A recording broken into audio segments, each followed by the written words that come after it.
Ini buat edukasi ke semua sahabat ya, bahwa hal-hal seperti ini jangan dilakukan kembali, alih-alih untuk agar keselamatan karena ketidaktahuan si pasien ya. Tapi ini kita buat edukasi supaya tidak akan dilakukan kembali.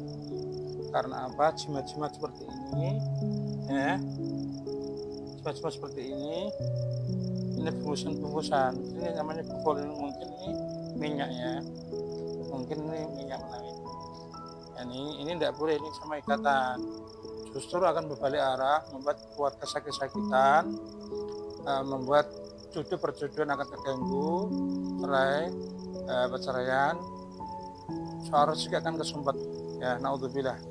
Nah, semoga keluarga pasien mendapatkan keberkahan, keselamatan, kesehatan, keimanan, keamanan selama dunia akhirat. Al-Fatihah.